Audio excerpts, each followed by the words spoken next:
Welcome to Significance Breed Success. My name is Daniel Puder. I'm the host. Today, I'm here with, well, we call him Gangrel, but he goes by Davey. Bro, you and I have been friends for a long time since WWE. I met you.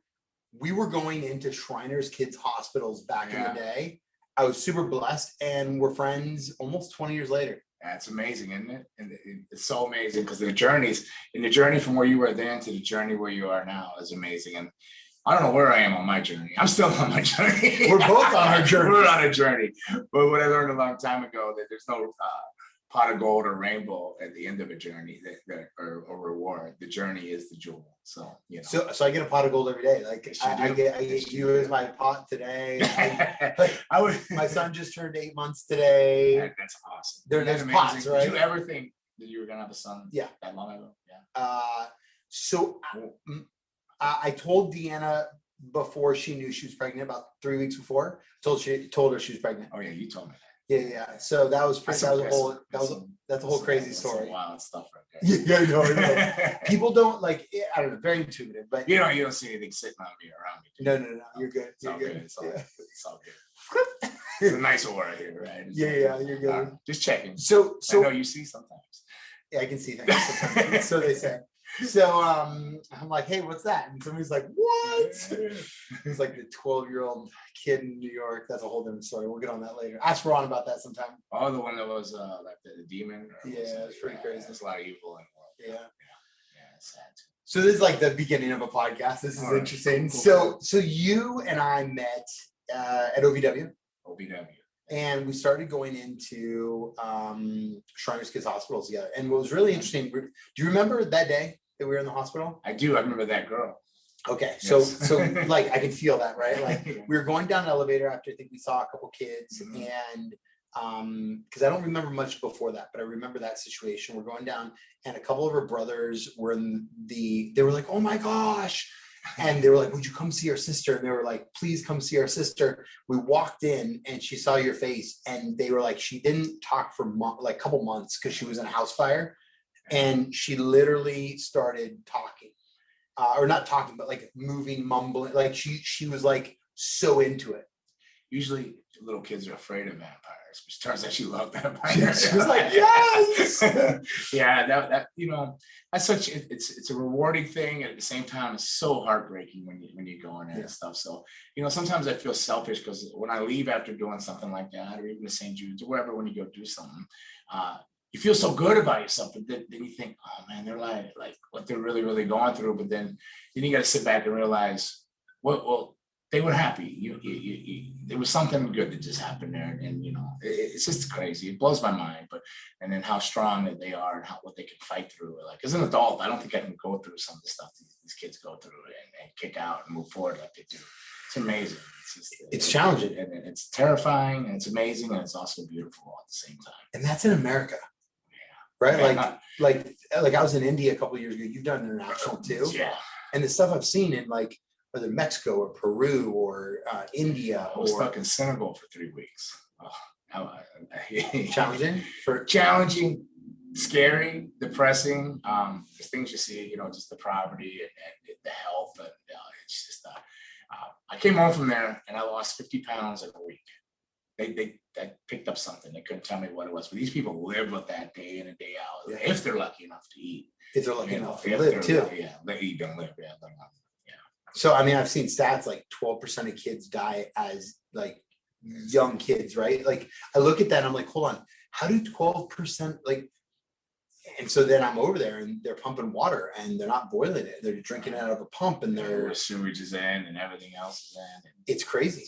Like I walk into to where we stayed and there's a hole in the ground, right, for a toilet. And I look and I'm like, awesome. But it's awesome that you go over there and you go do that stuff and go see that stuff. For me, it's really interesting for the experience side versus the, it gives a lot of perspective. Well, it's not like you're going over there and you're hanging out in a resort. You're going over there to see what's going on. Specifically with that. Like I went to the DR resort. I went to Mexico, served kids and families. Like, so I've gone to different places for different reasons, but to be able to spend time with the Dalai Lama, to be able to learn, to be able to I'm still waiting for that trip. You're going to take me to see the Dalai Lama. I would love to. So they just called me last week, YBS, Youth Buddhist Society, and they're like, we have COVID plus we have, I think it's called black mold. I'm like, what? Like two lung, respiratory lung issues, right? Like, so I'm looking at this and I sent them some more money from the nonprofit because they helped us raise a bunch of money. And the deal was we keep supporting them for a long time because we're tying them into a school. But it's just, to me, it's just crazy to be able to see like what actually happens in the rest of the world when we're so blessed at home. We're so blessed, even on that probably levels, but just our safety too. Like being in the wrestling side of it, traveling and stuff going on like Lebanon and Beirut, Lebanon and places like that. Turkey, where we take things for granted, like safety, like sitting in a diner, like me and you were sitting there having a conversation, next thing you know, you're blown up over there, they'll blow a diner up or a little deli or something of that nature, and until, tragically, until 9/11, we really didn't, we took a lot of things for granted here. We didn't realize how blessed we are, with our freedom and our safety, stuff like that. So it's just traveling's helped alert me to a lot of things, and I appreciate everything. Every penny I have, I appreciate that penny because I know somewhere else they don't have a penny. Even here in a lot of places in the States, they don't have a penny, but I really know what other countries are going through. So I appreciate my freedom and being an American citizen And a Floridian, and a South Florida Floridian. So I'm a Florida boy, born and raised. Right. Yeah. So I'm Californian. If I was in California right now, California is, like wear 5 masks when you're bicycle riding or walking on the street. Businesses were closed down beyond, crazy. It's going out in August, so I'm gonna check it out. I was hoping the gyms are open now. They were closed for a long time. Then you had to make like a certain appointment to go in and out. But I'm going out to film something, and so I'm looking forward to getting out there. But I don't think it's gonna be the same. You're still a little bit behind Florida, right? So yeah, I think everywhere is. So you got into wrestling. We met. I mean, there's always a reason, I believe, why I stay friends with people, and I see what you've done with your wrestling school. Well, even if I didn't want to be friends with you, your energy's so strong. You're like a magnet. You just draw things. I'm like, yeah. You can feel it. You just feel the pull. You're sitting like, oh. That's why I get so many hugs these days from Conrad, I think. He wakes up and he'll throw an arm or something like that, like in the morning. He's like in between Deanna and I. Deanna last night was like, I want to cuddle. And I'm like, Conrad's right here. That's a whole new thing, right?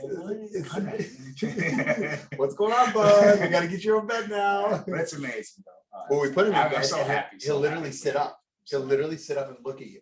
Like he'll be dead asleep. You put him in his own bed and he'll literally sit up and just look. And we're like, okay. Quit playing your podcast and YouTube stuff. He's like, all motivated. You're already programming him.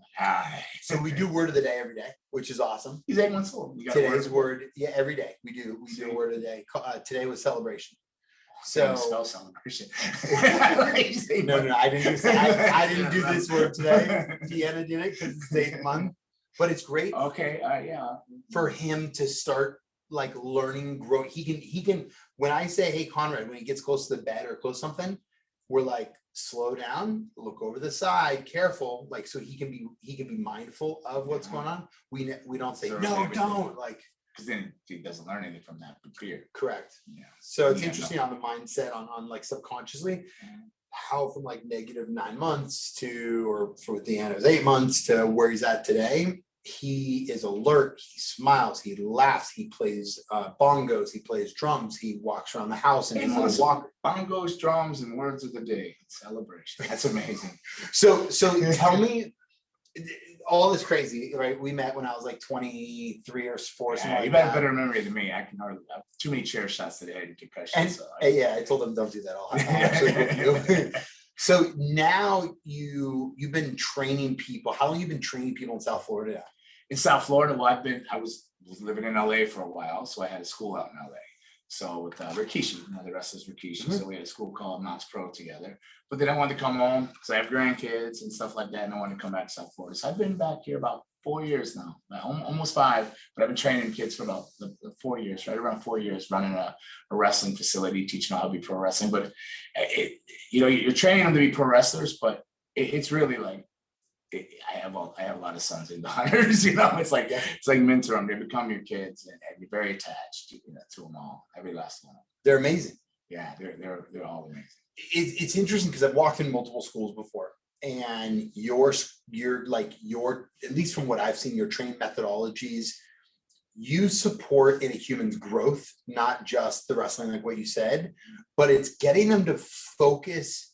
They're very kind. They are very passionate. Like they're all going there because they really want it.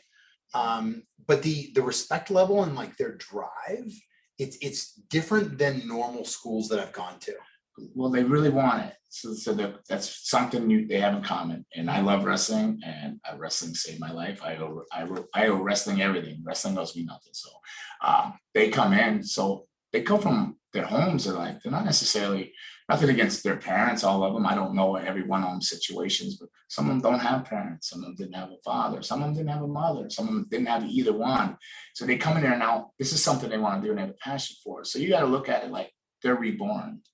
The minute they walk in your door, this is day one of their life, this life, that they're going to be involved with me, and then I'm attached to them. So it's up to me to set how they're going to gauge things, judge things, and move forward with that respect level, this and that. So I'm not afraid to I don't want to say discipline, but very strong on them about respect and different things like that to keep them, because they love this, so they have that. So they're coming into this world, and I think this world, it just carries over into the, what you want to call the real world, or the outside world, outside of those walls. It's going to help them be better individuals and young ladies and young gentlemen. Yeah. Why care? Like you could spend more time wrestling and make a living. You could, obviously I'm trying to recruit you right now to come work for our company part-time, full-time with schools and impact kids' lives. Why spend the time raising the next generation? Well, the next generation. Oh, that's a loaded question. That's a long story. I got a good deep. Like, why do you care so much? Why do I care? Is because, let's go down to a prison. The only difference between me and somebody sitting in that cell was they got caught at that time or something. Then later, there's other differences too, where I found pro wrestling. Pro wrestling got me on. I broke my neck as a kid. I wanted to be a football player, and I also wanted to be a preacher. I gave sermons every other Sunday at church. So these are the two things I wanted. And my brother died, and I broke my neck. I got very angry. And then I went into the path. I grew up in the rough neighborhood in Deerfield, and my brother, he went to prison. Most of my family, in and out, and everybody on that block, so all vested into a cell block or dead. And some got out, not every last one, but I was 17 when I found pro wrestling, when I stumbled upon it and stuff. And it took me, and it gave me a place, made me feel like I had a family, where I didn't quite feel like everywhere else. Everything about pro wrestling is when they walk in there, they all automatically feel like they're a family, brothers and sisters. They could be complete opposites, but somehow they got that common goal that they want to wrestle, that one love they share together. It may not be, the religions may be different, races are different, languages are different, whatever. They all want to be a pro wrestler, so they come there. So then that you can use that as a guidance tool to help put good stuff in them, really good stuff, not the negative. I don't try to teach the negative things of wrestling. I tell them, you may never get anywhere. You got to do this, because you love it, and this is something you really, really want to do. Don't do it to try to get rich. Don't do it to try to meet girls or boys or become an actress or an actor. Just do this because you love it. And if it comes from it, then it's meant to be, as long as you work hard and then appreciate everything you get. So wrestling saved your life. So you joined wrestling. So that's why I'm always giving back. So how did it save your life? Wrestling. Like, when did you start wrestling that made you think about how to get out of what you were doing? Well, it took me out the streets. I had to focus. So just like all these young kids, they're not sitting at home. They're not out running the streets and up and down. It gave them somewhere to be and something to do. Yeah. Something to do. Maybe it's not something they're going to get rich on, but it's keeping them out of the street, and they're not out robbing something or getting in a fight. And they're not all looking for that. This stuff finds you too. No matter what you want to think, you can be sitting there minding your business. In the neighborhood I grew up in, it would find you. You will be in trouble just because you were standing there with these guys. It will find you. Trouble finds you. You can try to be the most straight-laced and clean kid you can. The stuff will find you, but idle hands, like the devil's tools, you know what I mean? So wrestling gives them a place. They come somewhere Monday, Tuesday, Wednesday. The weekends, it gives them something. They got shows. They're working on something. They're learning respect. They're learning how to treat each other. They're learning how to love, and they're learning how to share, and they're learning how to make other people happy. They appreciate a smile on a little kid when you go to a Shriners Hospital and you see him. You learn that that's a gift. It's a gift not everybody can give. It's a beautiful gift that you're able to do that. It doesn't matter what level you're on. Somebody's watching you and going, oh,